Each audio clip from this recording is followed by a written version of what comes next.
राम कृष्ण हरे जय राम कृष्ण हरे जय राम कृष्ण जय राम हरे जय राम कृष्ण हरे जय राम हरे जय राम कृष्ण हरे राम जय राम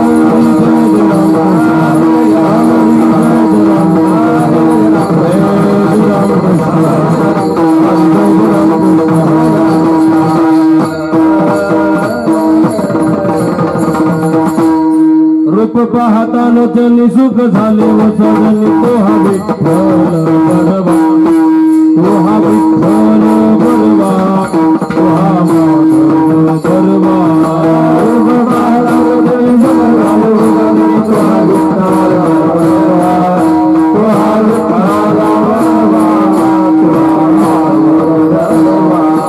रूप पाहता लोचनी सुख झाले व सजनी तो हा विठ्ठल बरवा तो हा विठ्ठल बरवा तो हा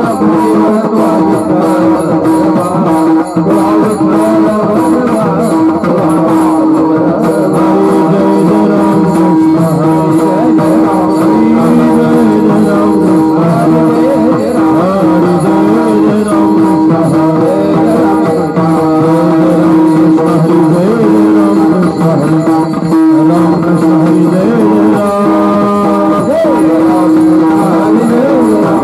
बरवा रूप पाहता लोचनी सुख झाले व सजनी तो हा विठ्ठल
कुलती तो हरि क्षणभरी निवडिता तुमची मज लागली सवे ठाईचे नव्हे नवोगडी आणि के बोलावी ते फार बहु थोर नावडते तुमची मज लागली सवे ठाईचे नव्हे नवोगडी भाविके त्यांची आवडी मोठी तुका म्हणे विठी घाली जीवे तुमची मज लागली सवे ठाईचे नव्हे नवोगडी समचरण सरोजम सांद्रणीलांबुदाभं जगननिहितपाणी मंडन मंडनानां तरुण तुलसी मालान कंधरम कंजनेत्रम सदे धवलहासं विठ्ठलं चिंतयामि पांडुरंगा करू प्रथम नवन दुसरे चरण संताचिया त्यांच्या कृपादानी कथेचा विस्तारू बाबाजी सद्गुरुदास तुका सरस्वती माते मज द्यावी बुद्धी येतो काकुलती तुझ लागी आपुल्या बाळाते धर्याता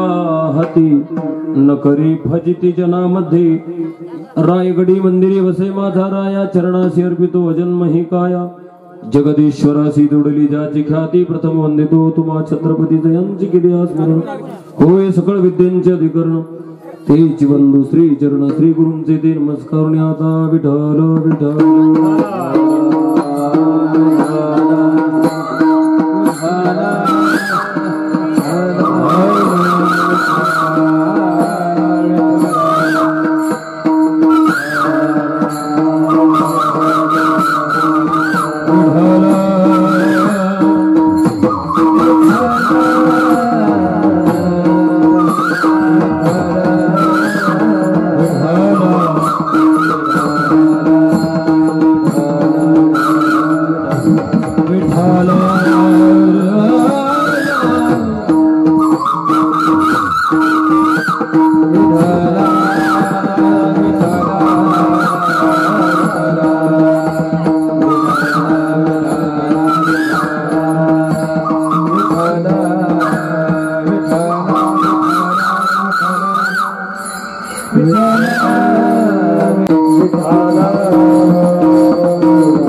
उद्धार करण्यासाठी आपला देह झिजविणारे ज्ञानोबरायापासून थेट निरोबरायापर्यंतची संत परंपरा आणि या संत परंपरेमध्ये महाराष्ट्राच्या वाटेला लाभलेलं आगळं आणि वेगळं व्यक्तिमत्व कैवल्य साम्राज्य चक्रवर्ती ज्ञानेश्वरी जगद्गुरु तुकोबारा या तुकोबारायचा चार चरणाचा अभंग असून आजच्या अभंगामध्ये श्री संत जगद्गुरु तुकोबाराय गोपाळाचा आणि भगवान श्री कृष्ण कन्हैयाचा संवाद व्यक्त करतायत त्याचं आपल्याला चिंतन करायचंय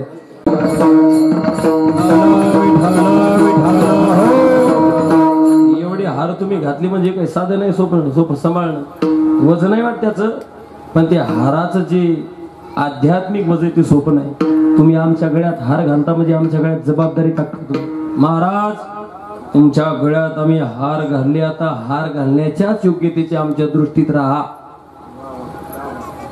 हे हार घालून घेणं सोपं नाही घालून तुम्ही मोकळे होता पण त्या हारासारखं राहणं हे वागणं सोपं नाही हे तुम्ही आमच्यावर जबाबदारी टाकता मायबाप हाराची चला वा तुमचे सर्वांचं प्रेम आहे असो सेवेला प्रारंभ केला एक जगद्गुरु तुकोबारायचा अभंग आहे मायबाप काल्याच्या प्रसंगातील आजचा अभंग आहे तर मायबाप जगद्गुरु तुकोबारायचा अभंग आहे आजच्या दिवशीचा नियम आहे चरित देव चरावे चरित देव चरावे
वारकरी बाज म्हणतात याला.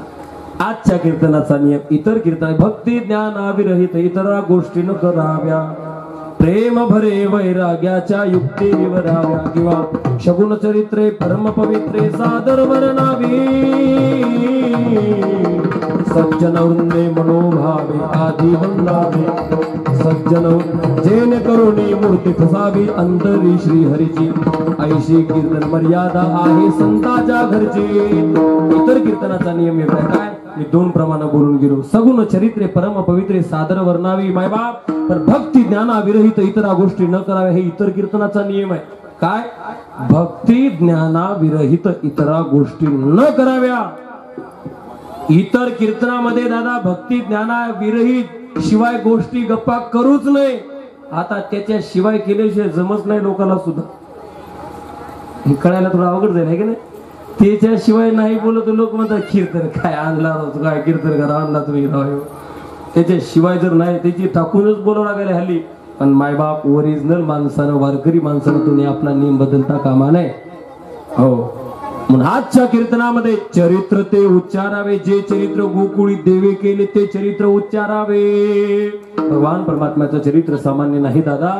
भगवान श्रीकृष्णाचं चरित्र म्हणजे असं चरित्र आहे. कसं सांगू, बापाच्या लग्नात पोराच्या चरित्राला सुरुवात.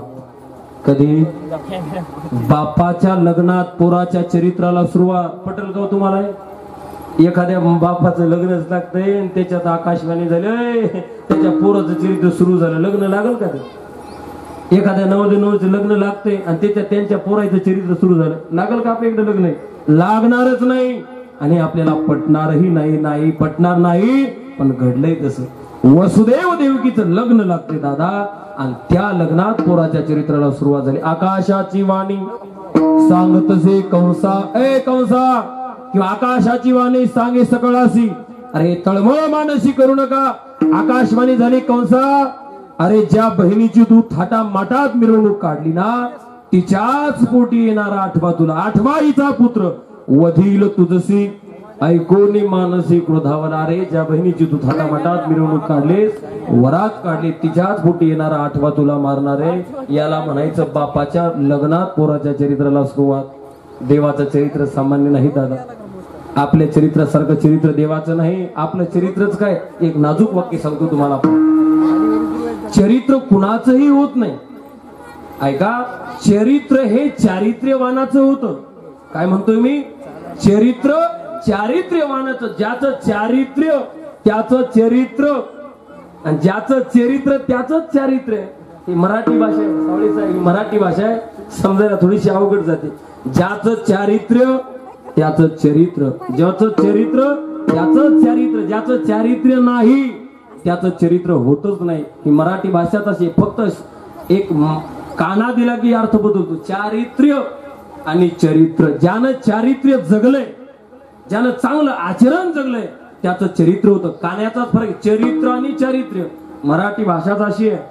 नुसता स्वर जरी बदलला तरी अर्थ बदलतो, उकार जरी बदलला तरी अर्थ बदलतो, अनुस्वर बदलला तरी अर्थ बदलतो. सांगूच का तुम्हाला. ऐका, एकदा माऊलींच्या मंदिरामध्ये आळंदीमध्ये शिकत असताना विद्या वाचस्पती जगन्नाथ अण्णा पवार यांचं कीर्तन चालू आहे. लक्ष देऊन ऐकलं तर कळलं. त्यांचं कीर्तन चालून त्यांच्या समोर अशी दोन माईक होती. किती माईक. झोपल्या का तुम्ही फवारणी पाहिजे मध्ये मध्ये. दोन माईक त्यांच्या समोर होती मायबाप. तर त्या दोन माईकात एक माईक चालू होतं आणि एक माईक बंद होतं. मी कशासाठी सांगतो, मराठी भाषा अशी आहे. स्वर जरी बदलला तरी अर्थ बदलतो, स्वर जरी बदलला तरी अर्थ बदलतो. पहा बघा, दोन माईक त्यांच्या समोर होते. त्याच्यात एक माईक चालू होतं आणि एक माईक बंद होतं. ते माईकवाल्या दादाला म्हणले, दादा याच्यातलं एक माईक चालू आहे आणि एक चालू आहे. ज्यांना ज्यांना समजलं त्यांना धन्यवाद. ज्यांना नाही समजलं त्यांनी प्रसाद घेतल्याशिवाय कोणी जाऊ नका. नाही कळलं का. पुन्हा एकदा ऐका. एक माईक चालू होतं. मी कशासाठी, मराठी भाषाच अशी आहे. त्याचा स्वर बदलला तर अर्थ बदलतो, काना बदलला तरी अर्थ बदलतो, उकार बदलला तरी अर्थ बदलतो. काय म्हटले ते. एक माईक बंद आणि एक चालू. ते त्या माईकवाल्या दादाला म्हणले, दादा याच्यातलं एक माईक बंद आहे रे, एक माईक चालू आहे आणि एक चालू आहे, कळलं ना? म्हणजे दुसऱ्या चालू म्हणण्याचा अर्थ सुद्धा बंदच होतो. शब्द तेच आहे, फक्त स्वर बदलला की अर्थ बदलतो. तसं चारित्र्य आणि चरित्र, ज्यानं आचरण शुद्ध ठेवलंय त्याचं चरित्र होतं. तसं भगवान परमात्म्याचं चरित्र सामान्य नाही दादा. शॉर्टकट मध्ये पाहू आपण. वसुदेवा देत देवकी बहीण लग्ना माझी विघ्न आले आहे का? अरे आकाशाची वाणी सांगत असे कौसांमानी हा भरवसा बोलवण्याचा.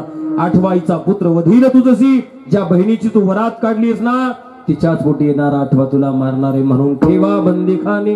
मारणारे म्हणून त्याने विचार केला, हिच्या पोटी येणारा जर आठवा आपल्याला मारणारा असं तर हिला जिवंत ठेवायचं नाही म्हणून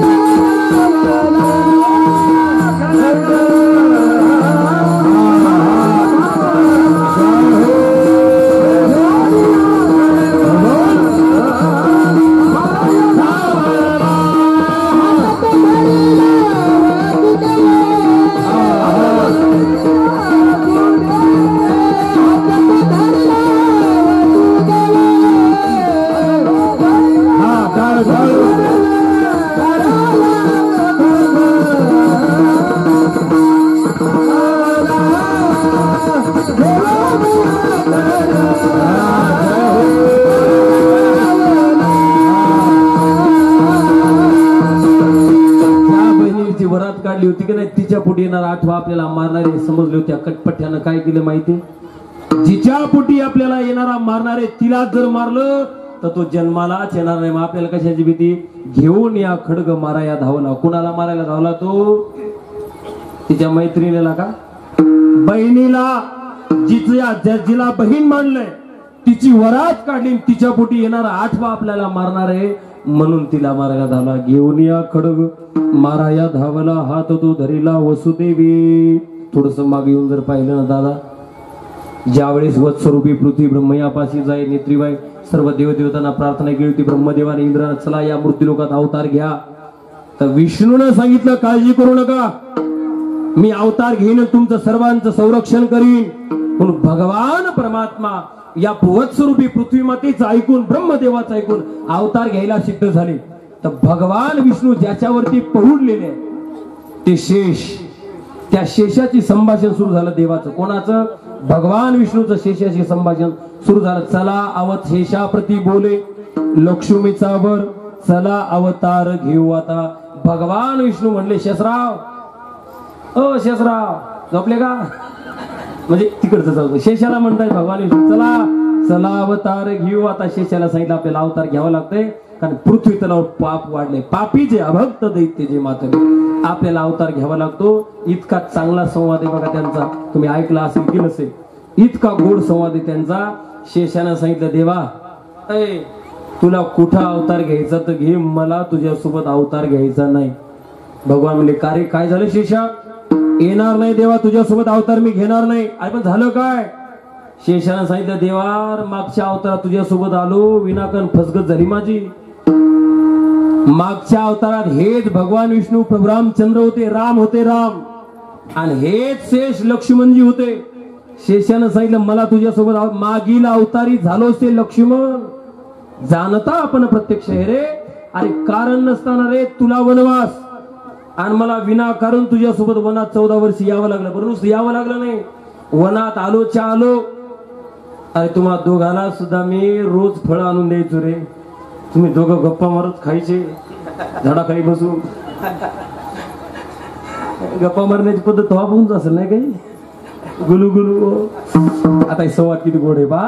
शेषाने सांगितलं, मी येणार नाही. अरे मागच्या अवतारात तुझ्यासोबत अवतार घेऊन फसलो मी. अरे 14 वर्षावरी केले उपोषण, 14 वर्षाचा वनवास तुला होता, मेलो विनाकारण 14 वर्ष उपाशी. कोण म्हणतंय असं? शेष शेष मागच्या अवतारात उपोषण, उपोषण भगवान विष्णूने शेषाला सांगितलं चला आपल्याला गेलं पण तो मला येणार नाही रे बाबा. मागच्या अवतारात तू राम झाला होता, मी लक्ष्मण झालो होतो, विनाकारण तुला वनवास होता, मी मेलो 14 वर्षावरी केले उपोषण. इथून गेलो होतो आपण बाजूला, 14 वर्षावरी केले उपोषण. जाणत आपण प्रत्यक्ष तर मायबाप देवानं शेषरावजीला थोडं चॉकलेटच दिलं. चॉकलेट देण्याची पद्धत आहे तेव्हापासूनच आहे. हे चॉकलेट तुम्हालाच नाही आम्हाला लोक देतात चॉकलेट. महाराज पुढच्या वर्षी तुमच्याच मनासारखं समजते लोक इशारा कापी होत. आपण किती ऍडजस्ट करा, किती सांभाळून घ्या, पुढच्या वर्षी तुमच्याच मनासारखं, आमच्या मनासारखं असं. भगवान विष्णू शेषाला म्हणतात तो तयार होत नाही ना, मी येणार नाही अवताराला. डॉक्टर पुढचे चॉकलेट चालणार नाही आता, तुमच्या बरोबर बरेच जण तयार आहे, पुढचे यावर्षी चॉकलेट घेऊ तुमचं आम्ही बर का. हे सावळे साहेब म्हणल्याप्रमाणे पुढच्या वर्षी चॉकलेट चालणार नाही, हा यावर्षी घेऊ आम्ही. हे चॉकलेटची पद्धत तेव्हापासूनच आहे. भगवान विष्णू म्हणतात अरे मागच्या अवतारात तू लक्ष्मण झाला होता आणि माझा लहान भाऊ झाला होता ना, मग तुला काय झालं, मागच्या अवतारात मी राम होतो, तू लक्ष्मण होता, तू लहान होता, मी मोठा होतो, मग तुला मी मोठा असल्यामुळे तुला काम ऐकावं लागत होती ना, मग आता चॉकलेट कसं देतात देऊ पा. आता एक काम कर शेषा, या अवतारात तू मोठा हो आणि मी लहान होईन, तू मोठा होऊन मला काम सांगत जा, मी तुझे काम ऐकत जाईन. वर्णन आहे त्याचं सुद्धा. आता तू वडील होई सर्वज्ञ, होई सर्वज्ञ, आता तू वडील होई सर्वज्ञ, वडील होई सर्वज्ञ, आई नवी आज्ञा तुझी बारे, आई नवी आज्ञा तुझी बारे, आई नवी आज्ञा तुझी बारे, आई नवी आज्ञा तुझी बारे, तुझी बारे. खाल्याचं कीर्तन म्हणजे बुडातूनच करावं लागतं, उगं लाला नाही पाहिजे. करायचं तर सगळं व्यवस्थित, अगदी 24 कॅरेटच करायचं. उगं 23 कॅरेट 22 कॅरेटला काय भाव भेटत नाही व्यवस्थित. 24 कॅरेटच करायचा. मायबाप देवानं सांगितलं शेषा मागच्या अवतारात तू लहान झाला होता ना, मग तुला माझे काम ऐकावं लागत होतं, विनाकारण 14 वर्ष उपाशी राहिला, तुझे काम मी ऐकत होतो. तू मला काम, मी तुला काम सांगायचं तू करत होता ना. आता तू वडील होई बा सर्वज्ञ म्हणजे काय, आता तू मोठा भाऊ आणि मी तुझा लहान भाऊ होतो, मग काय करतो, पाळीन मी आज्ञा तुझी बारे. माय बा नुसतं म्हटलाच तिथं तू मोठा होऊन मी लहान होतो, तुझे काम आहे की. बलराम दादा मोठा झाला आणि कृष्ण लहान झाला. अख्ख्या चरित्रामध्ये कुठंच बलराम दादानं काम सांगितलं आणि कन्हैयानं ऐकलं असं कुठंच नाही, कुठंच नाही. आणि एक सांगतो कसं, कुठंच नाही दादा. याला काय म्हणाय, नुसतं चॉकलेट देणेच म्हणतात याला. ऐका सांगतो दादा, विषय पुढचा आहे पण अगोदरच सांगतो. एकदा सांगण्याचाही प्रयत्न केला बलराम दादानं, तरी त्याला खोटं ठरवला. एकदा कन्हैयानं माती खाल्ली ना, माती, तर बलराम दादा घरी आला सांगायला, आई तुला माहितीये का, कधी तुम्ही ऐकले यांनी नाही ऐकला, तुला माहितीये का काय, तुझं ते लाडकं लहान भाऊ लाडकंच म्हणतात, हा लय लाडके काय झालं सांग ना. अगं तुझं ते लाडकं लय लाड आहे तुझा, त्याचा तुझं लय प्रेम आहे त्याच्यावर. बरं झालं काय सांग ना, काय झालं, माती खाल्ली त्यानं माती. यशोदा मॅम येऊ दे त्याला, मला काय सांगायचंय, तक्रार सांगितलं, खरंच खाल्ली बरं. आणि मागच्या शब्द काय बोलला होता, मी तुझं सगळं काही ऐकून तुला डावलणार नाही, तुझी आज्ञा मोडणार नाही, तुला खोटं ठरवणार नाही. मायबाप माती खाल्ली कन्हैयानं आणि ही गोष्ट यशोदा मैयाला सांगितली बलराम दादानं. कन्हैया आला भाऊ घरी, आता खरंच माती खाली खरंच सांगितलं. कन्हैया घरी आला, यशोदा मैयानं अशी काठी काढूनच ठेवली. हा लय लाड झालाय तुझा, कधी कधी तुम्हाला करावं लागतंय असं. येऊ दे घरी जरा. कन्हैया घरी आला, दादा आता ऐका, कन्हैया ती आईच्या हातातली काठी पाहिली आणि लांबूनच हात जोडले कन्हैयानं. काय म्हणतो कन्हैया, आई नको गे, आई नको गे, आई नको गे, आई नको गे, नको गे. काठी पाहिली कन्हैयाने, काय म्हणतो? आई मज मारू नको गे, नको गे, आई मज मारू नको गे, आई मज मारू नको गे, नको गे, आई मज मारू नको गे, असा हात आई मज मारू नको गे, नको गे,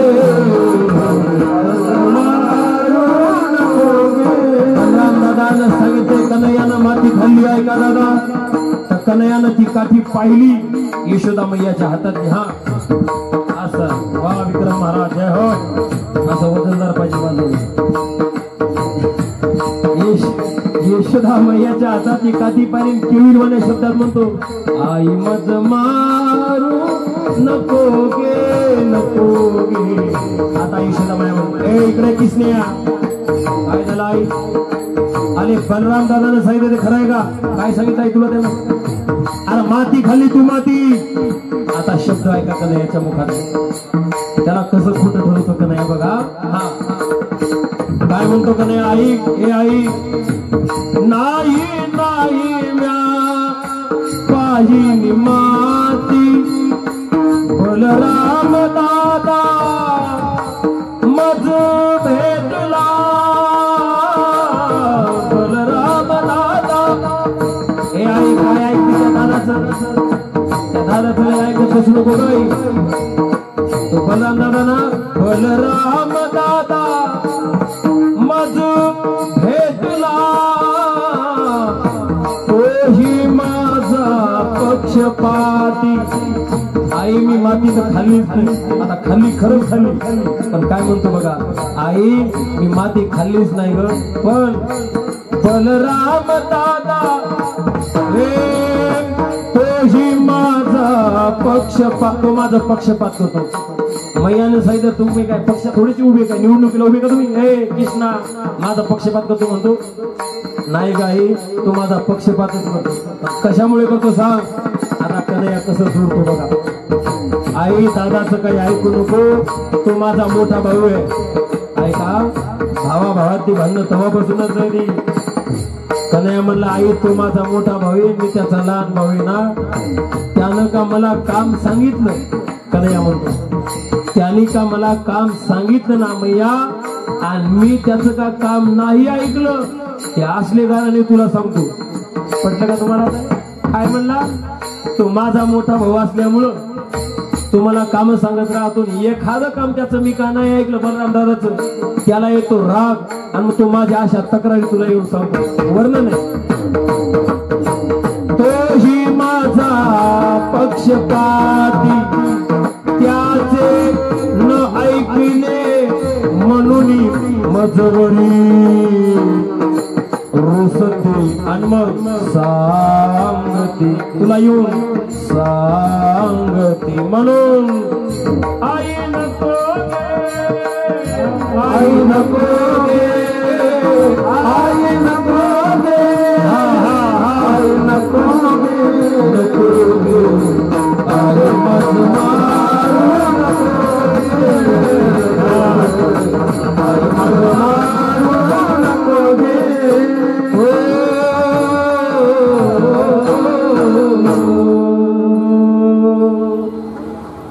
ऐकली तेव्हा गवळण कधी तुम्ही? लय गोड आहेत काही काही गोड बघा ना.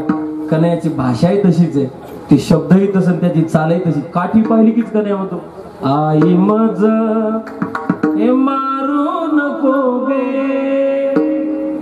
रडकूर असं केविलवानं तोंड केलं नको नाही, नको ना मारू मला. आई मज मारू. आता दुष्टासला मी याच्यासाठी सांगतो, नुसतं चॉकलेटच दिलं, पुढच्या अवतारात तू मोठा होऊन तुझं मी काही डावलणार नाही. इथं खरंच माती खाल्ली तरी मोठ्या भावाला खोटं ठरवलं, तोही माझा पक्षपाती, त्याचे न ऐकिले. आणि ठरले काय मागच्या अवतारात तुझं सगळं ऐकेल, आणि इथं काय म्हणतो त्याचे न ऐकिले म्हणून मजवरी रुसते. नुसतं चॉकलेट का नाही, माग ठरलं दादा पुढच्या अवतारात तो मोठा मी लावून, पण काहीच बलराम दादाचं ऐकलं नाही पठ्यानं. आता ऐका दादा अवतार घ्यायला सिद्ध झाले. देवकी मातेच्या गर्भामध्ये भगवान परमात्मा आठव्यांदा आहे. सगळा कथाभाग सांगून वेळ घेत नाही तुमचा. देवकी माता गर्भवती अवस्थेत आहे. जगाचा मालक देवकी मातेच्या गर्भात आला बरोबर 1:15 वाजता आणि 9 महिने भरत आले. देवकी मातेचे दादा श्रावण महिन्यामध्ये बुधवार, वार बुधवार, महिना श्रावण, तिथी अष्टमी, वसुनाम तिथी बुधवार असे शुक सांगत असे परीक्षिती. रोहिणी नक्षत्र, 2 प्रहर रात्र. आता ऐका, देवकी मातेचे 9 महिने संपले जातात. आता श्रावण महिन्यामध्ये बुधवार हा दिवस आहे, रोहिणी नक्षत्र आहे, तिथी अष्टमी आणि अशा अष्टमीच्या रात्री जगाचा मालक रात्री 12 वाजता देवकी मातेच्या गर्भातून अवतीर्ण झाला. तो अवतार म्हणजे भगवान श्रीकृष्णाचा आहे. गोपाल श्रीकृष्ण भगवान की जय. बस आता जन्माला आल्या बरोबर पप्पाला त्यानं मेसेज केला. पप्पाला मेसेज तेव्हा काय व्हॉट्सअप थोडंच होतं. हे जुन्या काळात व्हॉट्सअप नव्हतं. चौदार कसरकर, हो कसरकर, जोरात आवाज द्या, कसरकर. असं झोपले नाही ना. तुमच्या काळात व्हॉट्सअप होतं का? फेसबुक जेवण असं होतं ते फेसबुक, इंस्टाग्राम, मेसेंजर, खायचे पदार्थ येते. याचा अर्थ जुन्या काळात ह्या व्हॉट्सअप फेसबुक काहीच नव्हतं दादा. हे आता आपल्या काळात आले आणि मोबाईल आलाय. जितकं चांगलं केलंय मोबाईलला दादा तितकंच वाटोळ केलं या मोबाईलनं. माणसं काय बोलतील मोबाईलला म्हणून सांगताच येत नाही. बा एका पठ्ठ्यानं तिला मेसेज केला. झोपल्या का तुम्ही? एका पठ्ठ्यानं तिला मेसेज केला. योगायोगानं तो मी पाहिला. त्यानं तिला मेसेज केला, अगं तू जर जेवत असेल तर मला घास पाठव. काय तू ते म्हणलं, तू जर जेवत असेल तर मला घास पाठव, तू जर रडत असेल तर मला आसू पाठव. आता पाय पाठवायचे मेसेज आहेत काय? इतक्यावर नाही थांबलं. तू जर हसत असेल तर मला हसू पाठव. 3 मेसेज केले यानं. 3 मेसेज केला. ऑनलाईन तर दिसतच होती पण रिप्ले काहीच येत नव्हता. तो मला उदा नाराज झाली बहुतेक आपल्या.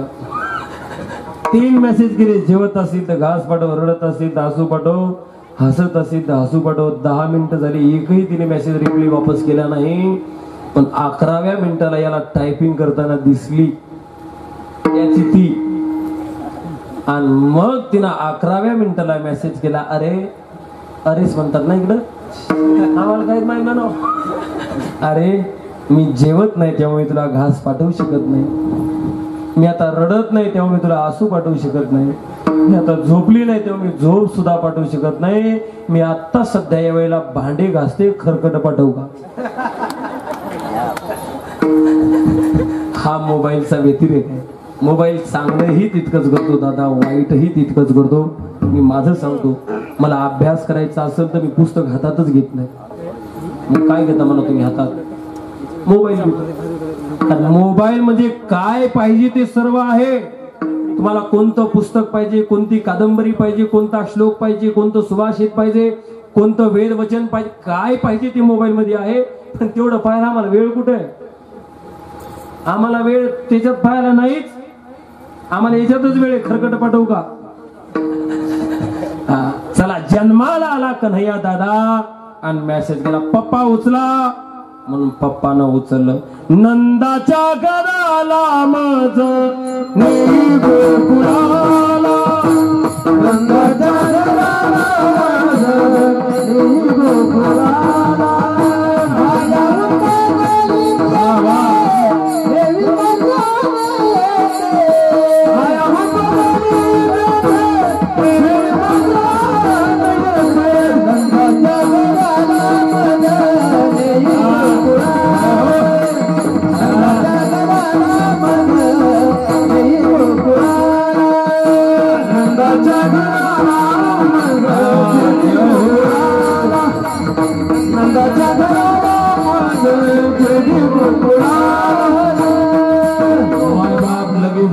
कमळापती पायीची बंधने गळती जो त्रैलोक्यात न मावे त्याशी बंधन करी काय लगेच तेथे ठेवी कृष्णाजीला माया घेऊन निघाला भगवान परमात्मा तिथे घेऊन दिलं आणि माया इकडं आणली दादा.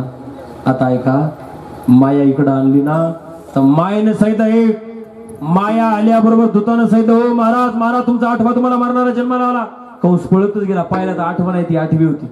आणि आता ऐका अरे 8वी का असेल पण नंबर 8 आहे 2 पाय धरले त्या कंसाने त्या लेकराची दादा गर गर गर गर फिरवली आपटणार दगडावरती तितक्या ती आकाशात उडाली.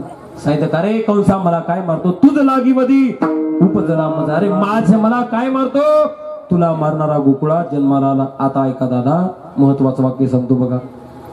अरे मला मारतो काय तुला मारणारा गोकुळा जन्माला आला. वाक्य मायेच्या मुखातलं ऐकलं कंसानं तातडीची सभा घेतली. कशी सभा घेतली कंसानं जसा छत्रपती शिवाजी राजांना पकडण्यासाठी विजापूरला आदिलशहानं दरबार भरला होता दादा. आवाज द्यायला विजापुरी दरबार भरलेला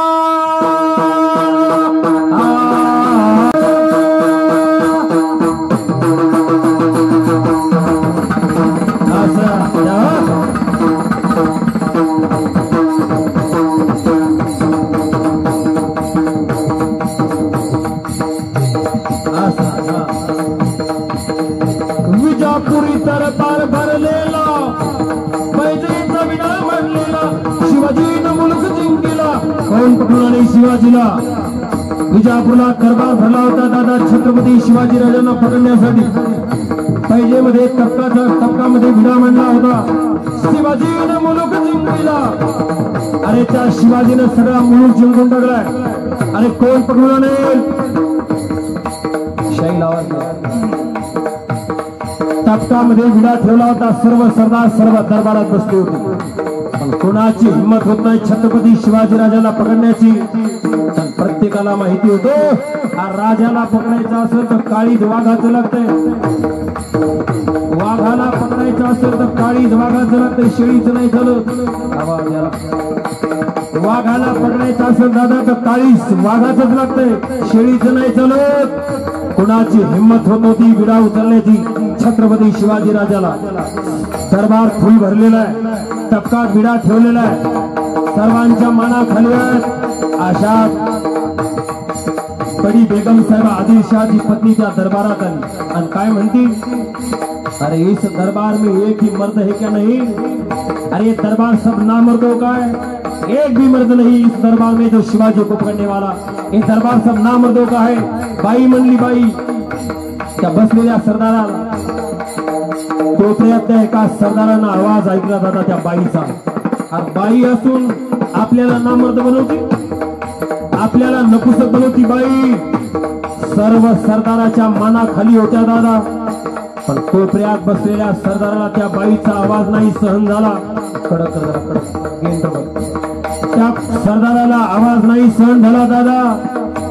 आणि मग त्यांनी आवाज ठोकला तिकडून मैं लाऊंगा.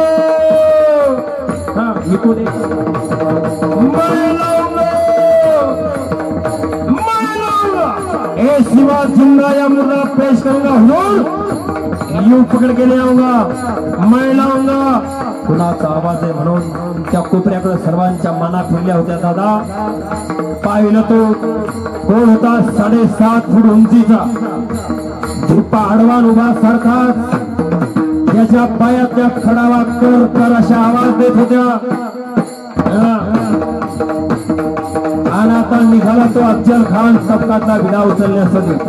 अरे छत्रपतींना मारण्याचा विडा त्यानं उचलला निघाला कुठं सदगडच्या बैठकी गाणं.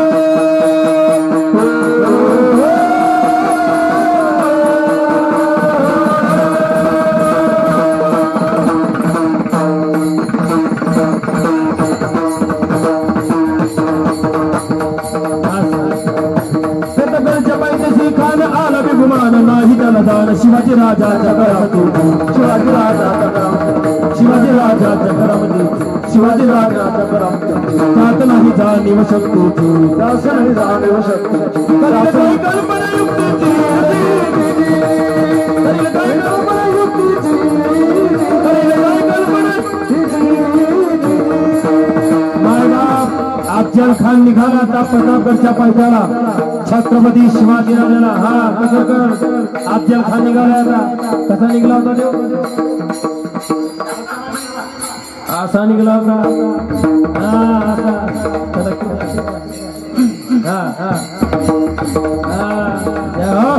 हाला बारीक जरा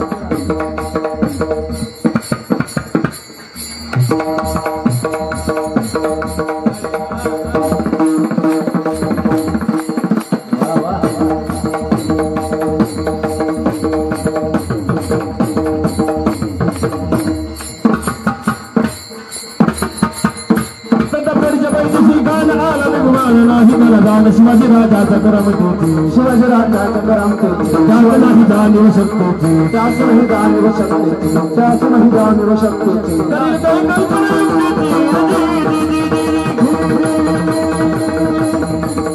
मायबाप अफजल खान प्रतापगडच्या पायथ्याला आला आणि मग शामियाना उभारला होता अफजल खान शामियानात होता गटीचा दिशानं उभारला नक्षीदार शामियाने आला अफजल खान आतमध्ये जातो आणि राजांना आवाज दिला आओ शिवा मुझे गले लग जाओ आओ शिवा मुझे गले लग जाओ आवाज कमी नाही झाला पाहिजे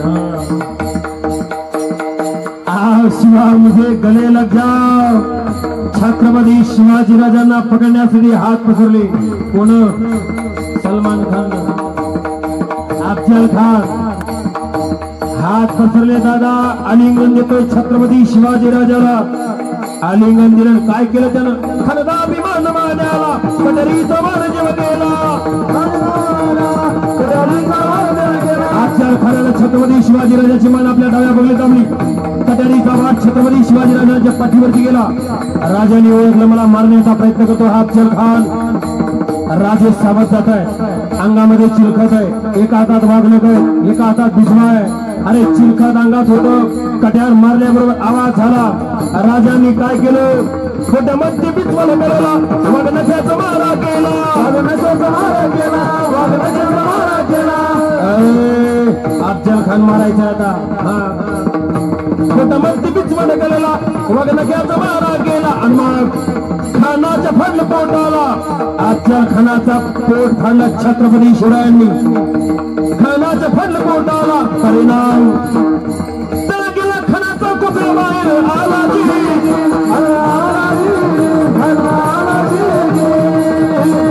आणि मग सदागडची युद्ध झाले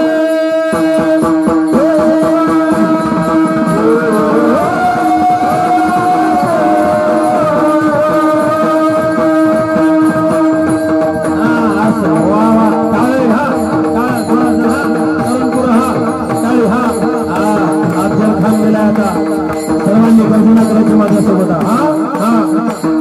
क्षत्रिय कुलवंश राजा धीरज महाराजा धीरज गुणवंत सामर्थ्यवंत श्रीमंत श्री छत्रपती शिवाजी महाराज की छत्रपती शिवाजी महाराज की गडचे युद्ध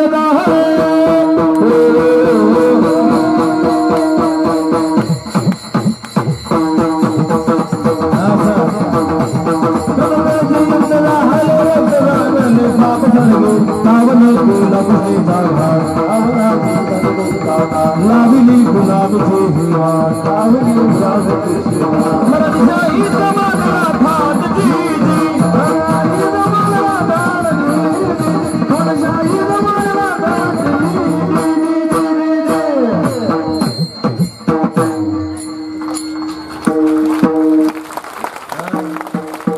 जमलं नव्हता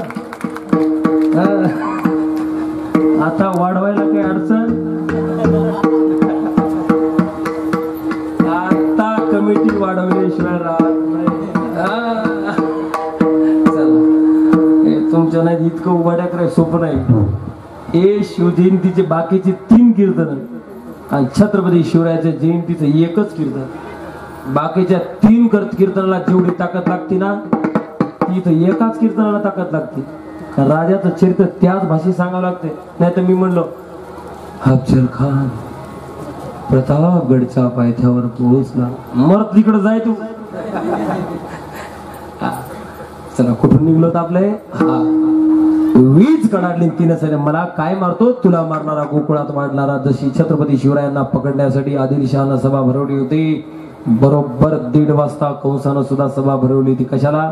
कन्हैयाला मारण्यासाठी. जसा अफजल खान शिवाजी महाराजांना पकडण्यासाठी निघाला तसं कन्हैयाला मारण्यासाठी त्याचीच बहीण होती का काय मला माहिती नाही, पूतना मावशी निघाली. बहीण की सारी लगा के गजरा चाल चली मतवाली गोकुल में आ गई है, गोकुल में आ गई है, गोकुल में आ गई है. मेकअप करूनच गोकुळात आली ती. कोण? पूतना मावशी. काय मेकअप केला होता तिनं सांगू का? कसा मेकअप केला होता? झोपल्या का तुम्ही? कसा मेकअप केला होता सांगू? ऐका.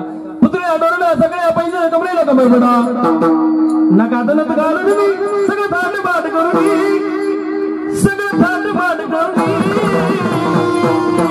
ये दादा गा चालो मैदान हे दादा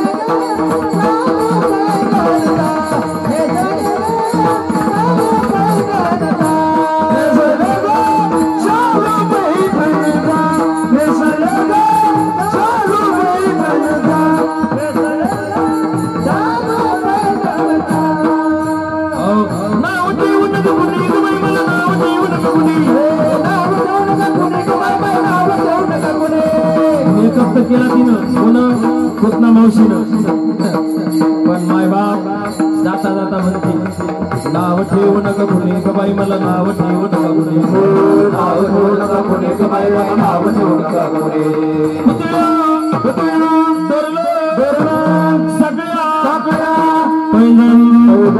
पुतळ्या सगळ्या पैंजण कमरेला कमर बडा नका दलत घालून थाट बाट करून थाट बाट करून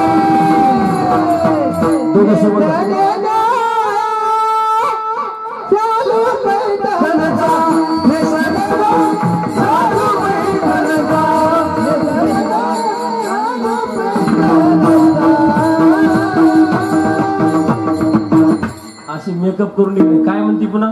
नाव ठेवू नका कुणी ग बाई मला, नाव ठेवू नका कुणी. तशी का म्हणत होती माहिती का? तिचा मेकअपचे 2 प्रकार आहेत. म्हण तुम्हाला माहित नाही का? म्हणा नाही मला मी ऐकलंय फक्त. मेकअपचे 2 प्रकार आहेत त्यांच्या. कोणते कोणते? एक सायलेंट, बरोबर आहे ना? हा. आणि एक फुल. मग बहुतेक तिचा सायलेंट नव्हता, फुल झाल्यामुळे तिला वाटलं काय इचकलं का काय कुठं काय माहिती, म्हणून म्हणते नाव ठेवू नका कुणी ग बाई मला ना. अशी मेकअप करून पोहोचली गोकुळाला.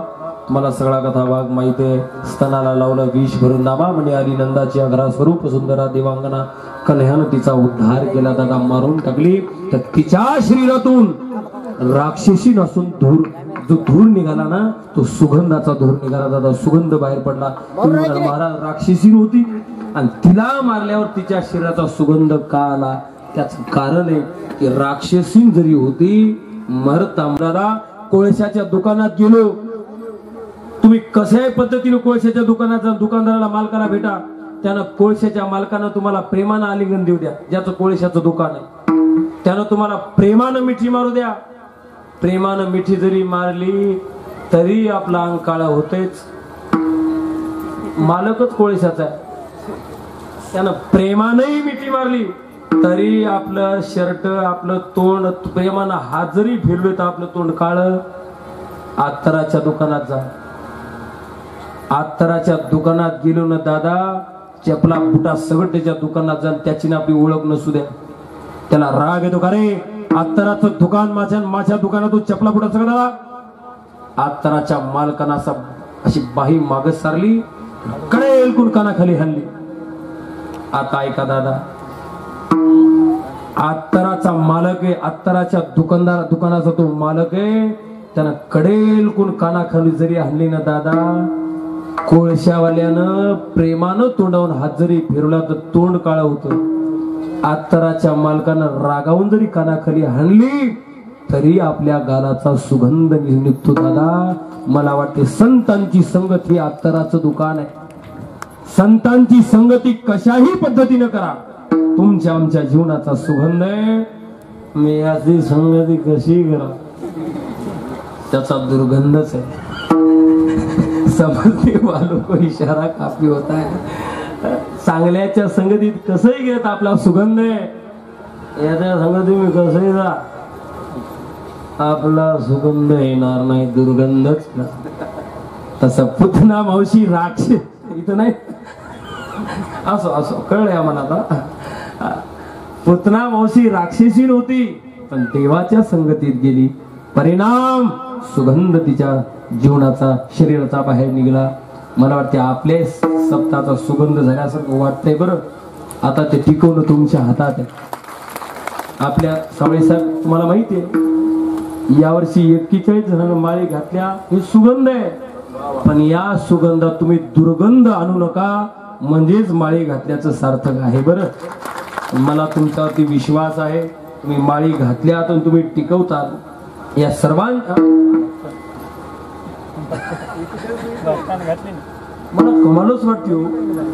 असे तुम्हीच नाही बरं बाबा, माळ घालवली का अशीच करतात माणसं. ती काय तुम्हाला काय फाशी देते का? फाशी नाही दे, पण फाशीवर जाण्यापासून मुक्त करते. एखाद्या वेळेस घेतल्यानंतर मग फाशी घेऊ शकतो. चांगलंय. माळी घातल्या दादा, याचा अर्थ आपण कुठेतरी परमार्थाच्या संगतीत जाण्याचा विचार करतो. या संगतीत गेलो ना दादा, नक्की आपल्या जीवनाचा सुगंधच आहे. माळ घातेल कोणी म्हणत नाही हो, माणूस माळकरी चांगलाच आहे.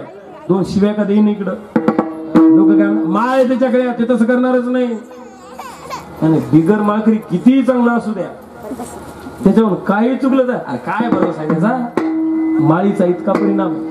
चांगलं झालंय माळी घातल्या. बरं टिकवा, ही माझी भगवान शंकराच्या साक्षीनं तुम्हाला विनंती आहे. भगवान श्रीकृष्ण कन्हैयाच्या साक्षीनं तुम्हाला विनंती आहे. कुठून निघलं? पुतना मावशीच्या शरीराचा सुगंध निघला. चला सगळं सांगून वेळ घेत नाही. पुतणीचा उद्धार केला. कन्हैया लहानाचा मोठा होतो. आता कन्हैयानं लेकर जमा केले, गोपाळ जमा केले. आता कन्हैया अनेक प्रकारच्या लीला करतो, खोड्या करतो. गवळणी म्हणले आहे, ये आमच्या घरी येऊन बघ. कन्हैया म्हणला तिच्याच घरी चला. तिला अहंकाराने म्हणतील माझ्या घरी येऊन बघ. तिच्याच घरी चला. आणि मग ती रात्रभर डोळे लावून बसली होती, जागूनच बसली. दरवाजा कसा आहे तो माझ्या दरवाजात तो. कन्हैया तिचाच नंबर घेतला, बरोबर तिच्याच घरी. ती जेवण करून जी बसली कन्हैयाच्या राखणदारीसाठी दारात. कन्हैया गेलाच नाही. तिला चांगली झोपी होती. रात्रीचे 12 वाजले तरी कन्हैया तिच्या घरी गेला नाही. ती म्हणली होती माझ्या घरी येऊन बघ, मग तुला दाखवते. 12 वाजे पण तिने वाट पाहिली, कन्हैया गेला नाही. बर पाहता पाहता सकाळचा तुमचा काकडा सुरू झाला. इंगळीताई तुम्ही म्हणताय ना काकडा, सकाळ तुम्हीच म्हणताय का? आणि तुम्ही वा, याच्यासाठी काळ्या वाजला एकदा. लई चांगला काकडा म्हणलाय मी. किंवा तुम्ही कसं ऐकला, मी 4ला जरूर मला जाग येते. 4ला. आणि मी सुद्धा आळंदीला असताना आमच्या संस्थेत दररोज भजन चालायचं. आणि आजही आषाढी कार्तिकीमध्ये चालत असताना वारीमध्ये काकड्याची जबाबदारी माझ्यावरच राहते. लबडे महाराजांच्या दिंडीमध्ये. वा माहिती विक्रमला आमच्या काकडा लय गोड आहे. ती गवळण काकड्यापर्यंत जागली, तिला झोप नाही लागली. ती म्हणली माय आता कशाच येतं इथे, आता काकडा सुरू झाला, इतका चांगला काकडा सुरू झाला, आता कायचं येतं, म्हणून ती झोपली. तितक्यात म्हणला आता चला. कन्हैया म्हणला आता चला. पतीच्या सुद्धा नुकतीच झोपली. परिणाम मी असता माझ घरी रात्र झाली 2 प्रहरी. अरे मी असता पती शेजारी बाई, अवचित हरी तुझा आला बाई, अवचित हरी तुझा आला, अवचित हरी तुझा आला बाई बाई, अवचित हरी तुझा सांगती ईश्वरीला जी अहंकारामध्ये माझ्या घरी येऊन बा. नुकतीच पतीच्या शेजारी झोपली, झोप लागली तिला. आणि मग मी असता माझ्या घरी मुंगूस घेऊन आपुले करी. मी माझ घरी मध्ये मी झोपलेली असताना गवळण दोन प्रहर उलटून गेले आणि तिसरा प्रहर चालू झाला तर परिणाम त्यानं काय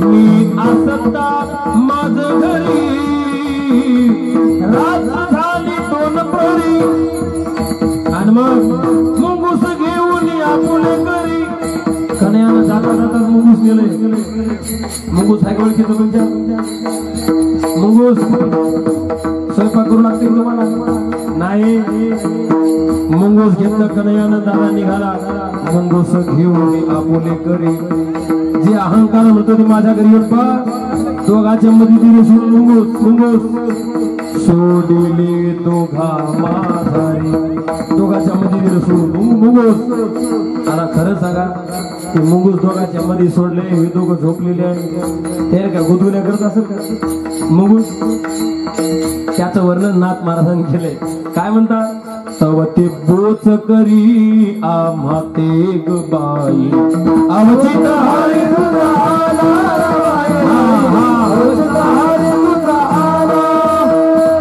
असा कन्हैया लीला करू लागला अनेक तक्रारी येऊ लागल्या कन्हैयाला चोऱ्या करू लागला यशोदा म्हणजे कन्हैया आपल्या घरी काय कमी 9 लाख गाई आपल्या घरी तुला माहिती आहे तुझ्या बापाचा स्वभाव कसा आहे रागीट तुझा पितानंद एक कन्हैया हे मारतयाचा खाऊ नको रे यशोदा मैया म्हणते अरे नको ना चोऱ्या करू आपल्याला कशाचीच कमतरता नाही मारतयाचा खाऊ नको रे कृष्णा तुला मी ताकीद करते घरी कोणाच्या जाऊ नको घरी कोणाच्या जाऊ नको विनंती करते यशोदामाई पण ऐकत नाही पण कन्हैया लहान लहान पुरं जमा करायचा लहान लहान लहान मुले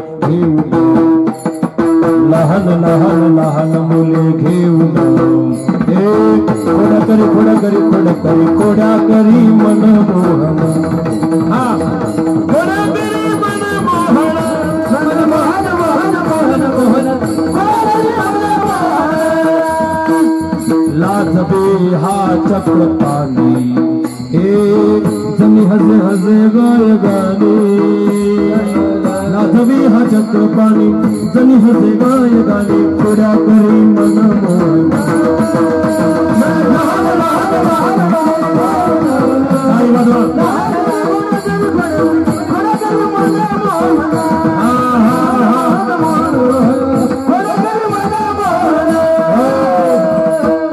आता लय खोड्या झाल्यामुळं यशोदा मैया म्हणते तक्रार यशोदा म्हणते का ग तुम्हाला लेकर आहेत का नाही 5 वर्षाचे माझे बाळ अंगणी ग माझ्या खेळ लटकाच घेता आळ गे गोकुळ जाणारे अगं तुम्ही काय साड्याचा तुम्ही लक्ष्मणियाचा भोवरा लागत आळ घेता शारंग धरा तुम्ही 12 घरच्या 12 दात खाऊनच म्हणाला लागते असं काय म्हणते तुम्ही 12 घरच्या 12 आहे तुम्ही तुम्हाला काय लेकर बाळ आहेत का नाही उठ लक्ष्मण माझंच लिकरू दिसते तुम्हाला तुम्ही 12 घरच्या 12 गे गोकुळच्या नारी अनेक प्रकारचा कन्हैया लीला करू लागला पावणे 2 वाजल्यामुळे यशोदामाई म्हणली आता तू घरी राहू नको शेतात जा गाई चारायला जा म्हणून कन्हैया गाई चारायला जातो अनेक प्रकारचे खेळ खेळ तिथं आता छोटस बघा आणि आता हा अभंग इथं सोडावा लागतो बरं आजचा जो आपण अभंग घेतला का नाही आता इथलाच अभंग येतो चला आता बरोबर 2 ला थांबायचं आपल्याला 12 ला बरोबर सुरू झाले नाही तुम्हाला किती ओव्हर टाइम करा तुम्ही काय ओव्हर व्हायचे नाही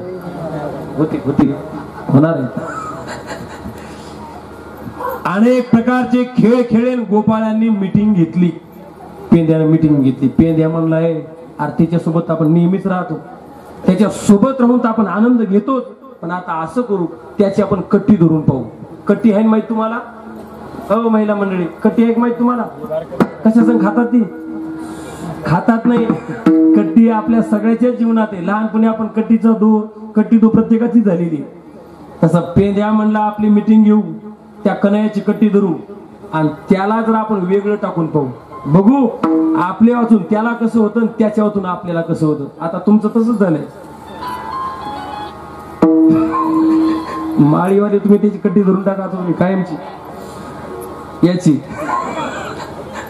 याच्या कायमच्या कट्ट्या धरून टाका याची दो धरूच नका तुम्ही बोला चला तुम्ही सुद्धा याची कट्टी धरून टाका चला सगळ्याच तरुणांना विनंती कट्टी धरली पेंड्या म्हणला याला आपल्या सोबत येऊ द्यायचं नाही आपण याच्या सोबत राहायचं नाही अरे राजाचं पोरग झालं म्हणजे काय आपण त्याची काम ऐकायची का पेंड्या म्हणला काय म्हणला हे राजाचं पोरग झालं म्हणजे आपल्याला काम सांगत राहतं आणि आपण त्याची काम ऐकायचं किती दिवस चालायचे असं पोरायला पटलं म्हणलं खरं राजाचं पोरग झालं म्हणजे आपणच काम करायची का म्हणून कट्टी धरली कन्याला बाजूला टाकलं हो सगळेजण मीटिंग वनातच ठरली आणि घरी आल्याबरोबर पुन्हा मीटिंग घेतली पेंड्या मला उद्यापासून त्याचं काहीच ऐकायचं नाही त्याचं म्हणजे कोणाचं कन्हैयाचं त्याला आपल्यासोबत येऊ द्यायचं नाही त्याला आपल्यासोबत राहू द्यायचं नाही दादा दुसऱ्या दिवशी गोपाळाने आपापल्या गायी सोडल्या वनात गेले कन्हैयाला कोणी सोबत बोलवलंही नाही आणि सोबत नेलंही नाही कन्हैयाला वाटलं असं काय झालं असेल रे बाबा काय चुकलं असेल आपलं सगळी गोपाळ वनात घेऊन गेली कन्हैया एकटाच मागून निघाला वनात कुंज वनामध्ये गोपाळ गायी चरतात कन्हैया मधुवनात गेला पाहिलं तो गोपाळ नाही कोणीच नाही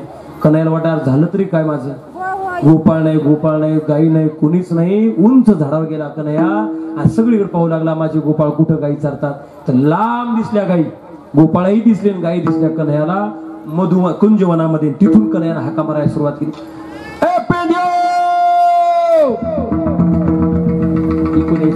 आवाज वनात घुमत असते आता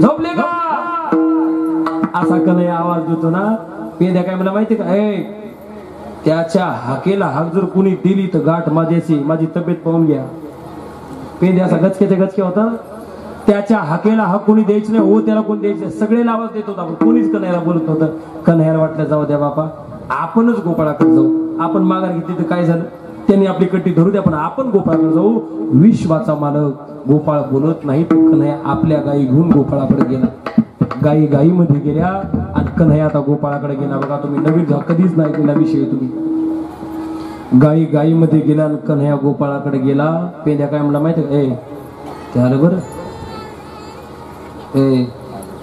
आले इथे कोणतं बटन दाबते पहा बरं नाही कळलं तुम्हाला निवडणुकीत असंच म्हणतात मतदानाच्या दिवशी सगळे काही टपून बसले राहतात शाळेजवळ आलं ते कुणीकडे बटन दाबायचं ते पहा बरं तसं पेंड्या म्हणला आलंय बरं ते कोण कृष्ण आलाय तो त्याच्याकडे पाहू नका त्याला बोलू नका बाकीचे म्हणजे हो कन्हैया आता जवळ आला दादा आणि सर्व गोपाळाला म्हणतो का रे माझं काय चुकलं मला तुम्ही तुमच्यासोबत येऊ दिलं नाही मी तुम्हाला इतक्या हाका मारल्या मला कोणी बोलत नाही मला कोणी घरून येताना बोलावलं नाही का रे माझं काय चुकलं बाबा का माझी तुम्ही मला असा आबोला का धरला मला का बोलत नाही तुम्ही पेंड्या म्हणलाय आमच्या सोबत तू राहायचंही नाही ना आम्हाला तू बोलायचं किती दिवस तुझे काम ऐकायचे आम्ही अरे मोठ्याचा पोरगा झाला म्हणजे काय आम्हाला काम सांगत राहतो तू तुझे काम किती दिवस ऐकायचे आम्ही चालू आमच्या सोबत राहायचं नाही कन्हैयानं पुन्हा हात जोडले असं नका करू मला तुमच्यातून असं बाजूला नका टाकू तरी गोपाळ ऐकायला तयार नाही आता हात जोडून गोपाळ ऐकत नाही हे कन्हैयाच्या लक्षात आलं आता कोपरापर्यंत कन्हैयानं हात जोडले दादा एक गुडघा खाली टेकवला कन्हैयानं उजवा गुडघा खाली टेकवला कोपरापर्यंत हात जोडले कन्हैयानं डोळ्यातून धारा वाहतात कन्हैयाच्या आणि जगाचा मालक विश्वाचा मालक असून गोपाळ बोलत नाही गोपाळांनी कट्टी धरली म्हणून त्या गोपाळांनी आपल्यासोबत बोलावं म्हणून विश्वाचा मालक त्या गोपाळांना काकुलती भागतो काकुलती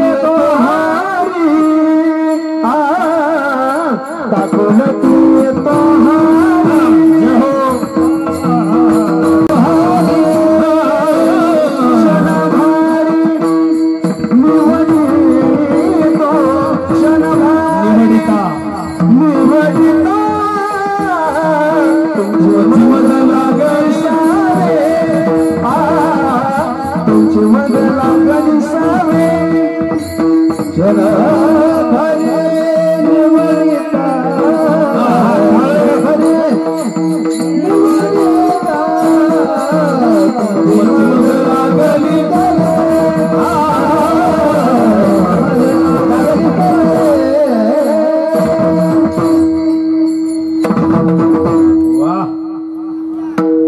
वाजवणं सोपं नाही, सोपं एकच आहे. याच्यात कोणतं सोपं नाही सावळे साहेब. गाणंही सोपं नाही, वाजवणंही सोपं नाही, उभं राहणंही सोपं नाही. मला वाटलं बसूनच कीर्तन करा पाहिजे. 3 तास मिरवणूक, पुन्हा 3 तास उभं राहायचं, इथं 2 तास सोपं आहे काय? उभं राहून पहा बरं तुम्ही. आम्ही तुम्ही चालत होते, पुढे बसत होते. मला वाटतं पुढची दिली झाली भारी होईल, तर शोभत नाही आपल्याला ती. मला देव माफ नाही करायचं आहे की नाही. ही तुमच्यावर निघले. वाजवणं सोपं नाही, पण फॅन लावलाय आहे का आमचं काही सोपं नाही.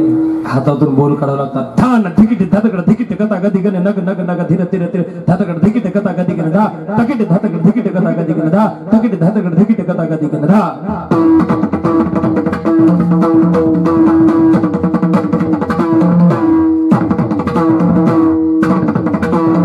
तकीट धा तकीट धा.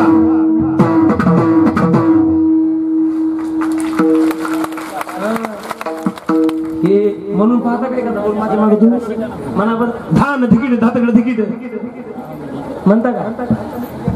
हे आपल्या तोंडानं म्हणता येत नाही, हे बोटातून काढायचं. हे सोपं नाही, याला घासावं लागते. घासल्याशिवाय होत नाही. हे धत्ता धिटता धिट धिटता धिट करते दिगन धा तिरकता तिरकता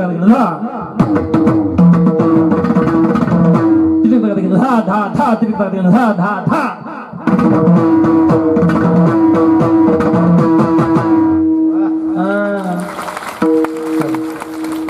कन्हैया म्हणतो बाबा असं नको करू, मला तुम्ही असं वेगळं नका टाकू रे बाबा. काकुलते तो हरी का क्षणभरी निवडिता काही का.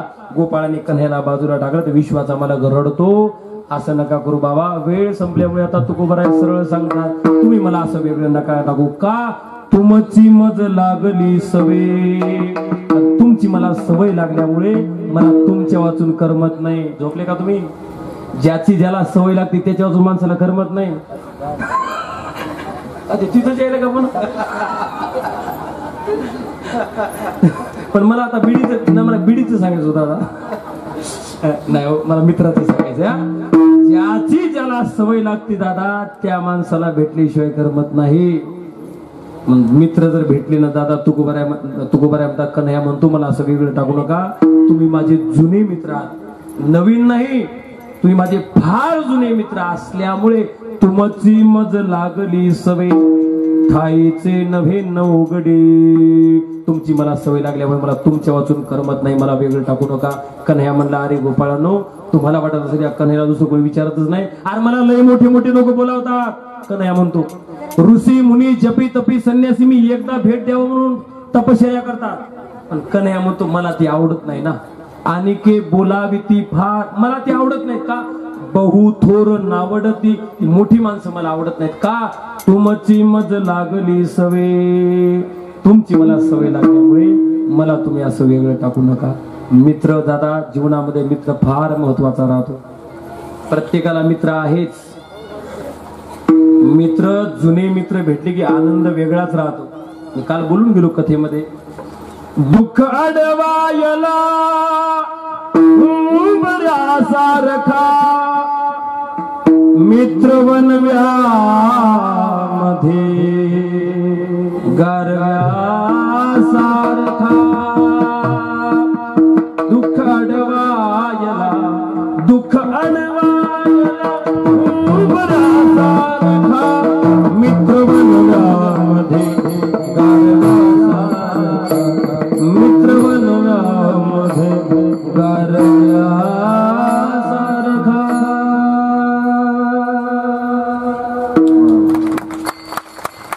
तसं कन्हैया म्हणला तुम्ही माझे मित्र असल्यामुळे मला वेगळे टाकू नका. तुमची मज लागली सवय खायचे नव्हे नवगडे. पेंद्या म्हणला बाबा 2 वाजले आता लय लांबवण्यात अर्थ नाही. द्या भांडणं सोडून.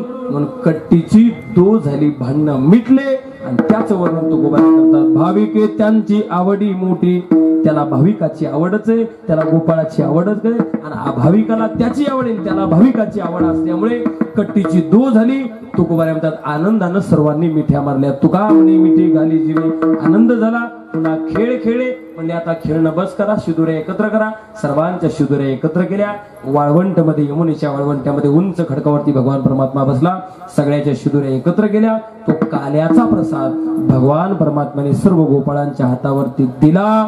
तो प्रसाद सगळं गोपाळ ग्रहण करत असताना त्याचं वर्णन शुकाचार्य करतात भागवतामध्ये. बिभ्रत वेणुम जठरपटयो हो शृंगवेत्रेच कक्षे वामे पावनमश्रुणकवरंत फलान्निंगिलेषु तिष्ठन् मध्ये सुपरि सुरदो हासयन् नर्म भिस्वे स्वर्गे लोके मिष्टे भुवज यज्ञ बुब्बाल गेली गोपाल कृष्ण भगवान की जय.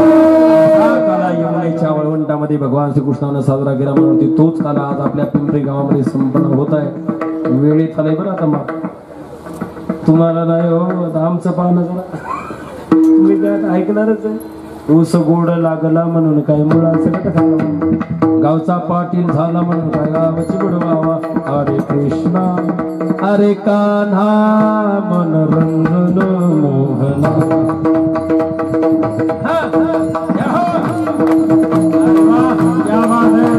अजून ऐका झालं म्हणून काय गावाची बुडवावा.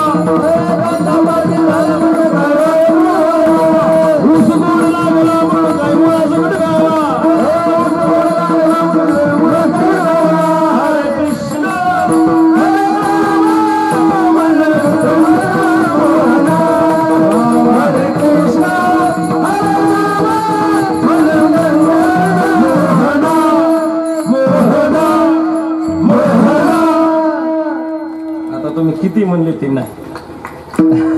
आता तुमच्यासाठी हे कीर्तन म्हणजे भरपूर झाले. सगळ्या कथेच एकच कीर्तन आहे. चला तुकोबारायांचा असा जो काळ झाला तोच काला आपण मस्त गावकरी मंडळीने आपण सर्वांनी आनंदात पार पडला.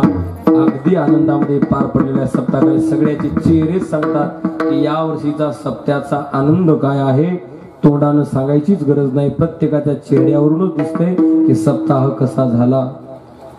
एकाच्या तोंडावर 12 वाजलेली नाही. युग राम राज का आ गया है, युग राम राज का आ गया. प्रभू रामचंद्राचं मंदिर झाल्यापासून तर रामाचंच युग आले. आता कधीच पूर्व देवाचं नाव घेत नाही. आता त्याची रिंगटोन रामाचीच आहे. त्याच्या मोबाईलची रिंगटोन राहिली रामाची. अब हर घर में एक ही नारा, अरे एक ही नारा गूंजेगा. जय जय श्री राम, जय श्री राम. मेरा भारत का बच्चा बच्चा जय जय श्री राम.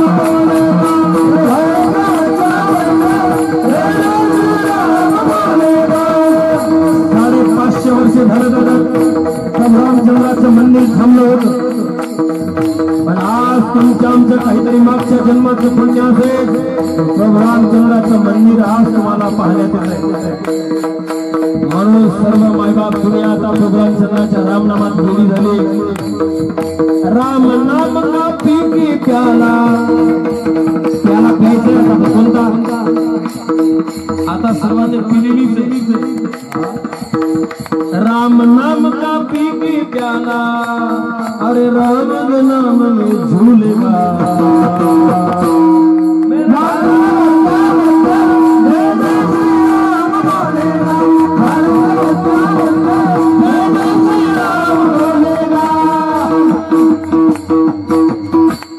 सावळे साहेब म्हणता तुम्ही इथून गेलालीच कसं तुम्ही. चला आनंद इथून निघलं की रामासारखं स्वागत तुम्ही आम्ही 7 दिवस तुम्ही आमचं केल्याबद्दल सर्वांच्या चरणावर नतमस्तक होतो. 7 दिवसात काही चुकीचे शब्द आमचे गेले असतील, काही चुकलं असेल, सर्वांनी भाऊ समजा, मित्र समजा, मुलगा समजा, नातू समजा आणि मोठ्या अंतकरणाने काही चुकीचे शब्द गेले असतील तर पोटात घालून घ्या. योग्य असेल तर आमच्या गुरुवर यांचं ज्ञानोपाय तुकोबरायचं असो. उपस्थित तुम्ही सर्व संत श्रोते मायबाप सर्वांच्या चरणावर नतमस्तक होतो. चांगली साथ दिल्याबद्दल सर्वच भाविक भक्त टाळकरी वर्ग, आमचे सर्व महाराज मंडळ, विक्रम महाराज असतील, नामदेव महाराज, सावळे साहेब असतील, बाकी सर्वच टाळकरी वर्ग असतील, विठ्ठल महाराज साऊंड सिस्टीम सुद्धा चांगली लावल्याबद्दल सर्वांच्या चरणावर नतमस्तक होतो. विनय करी बाबा सर्वांना धन्यवाद देतो. माझ्या वाणीला विराम. विठोबा रखुमाई.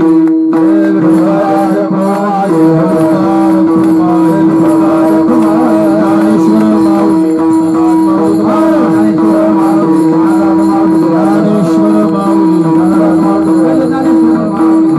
विठ्ठल जय जय विठ्ठल